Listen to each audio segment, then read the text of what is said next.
एकदा तरुण शेतकरी डोंगरावरच्या देवाच्या दर्शनासाठी निघाला होता.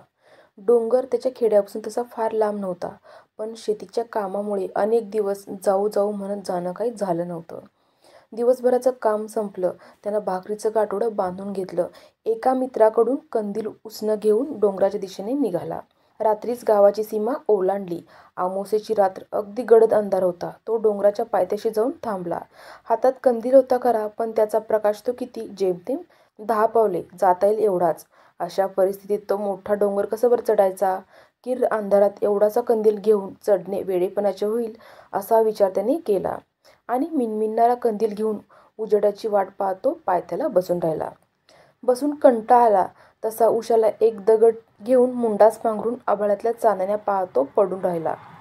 तांबडं फुटायची वाट पाहू लागला. कुणाच्या तरी पावलाची चाहूल लागली तसा शेतकरी चटशिरी उठून बसला आणि अंधाराकडे डोळे ताणून पाहू लागला. इतक्यात अवेळी या आडवाटेला कोण बरं आलं? तेवढ्यात कानावर आवाज आला. "राम राम पाहुणं, का असं निजलात? " म्हाताऱ्याचा आवाज होता. शेतकऱ्याने पाहिलं तो एक म्हातारा त्याच्या दिशेने येत होता. त्याच्या हातात लहानसा कंदील होता. शेतकरी म्हणाला, "राम राम बाबा, उजेडाची वाट पाहतोय, म्हणजे डोंगर चढून दर्शनाला देवळात जाईन. " म्हातारा हसला, म्हणाला, "अरे, जर डोंगर चढायचं ठरवलं आहेस तर मग उजेडाची वाट का पाहतोस? कंदील तर आहे तुझ्यापाशी, मग कशासाठी इथं पायथ्याला अडून बसला आहेस? एवढ्या अंधारात कसं चढायचा डोंगर? काय वेड लागलंय का तुम्हाला? आणि कंदील एवढासा?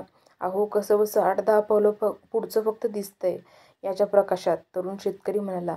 म्हातारा हसायला लागला आणि म्हणाला, "अरे, तू पहिले 10 पावलं तर टाक. जितकं तुला दिसेल तेवढं तरी पुढे जा. जसं चालायला लागशील तसे पुढचे पुढे दिसायला लागेल. फक्त 1 पाऊल टाकण्याएवढा जरी प्रकाश असला तरी एकेका पावलाने पृथ्वीला प्रदक्षिणा घालता येते. " म्हाताऱ्याचं बोलणं तरुण शेतकऱ्याला पटलं. तो उठला आणि चालायला लागला आणि कंदिलाच्या प्रकाशात सूर्योदयापूर्वी देवळात जाऊन पोहोचला सुद्धा. तात्पर्य, जो थांबतो तो संपतो, जो चालतो तो ध्येय गाठतो, कारण चालणाऱ्यालाच पुढचा रस्ता दिसतो. लक्षात असू द्या की किमान 10 पावले चालण्याइतके शहाणपण आणि प्रकाश प्रत्येकाजवळ असतो आणि तो पुरेसा असतो.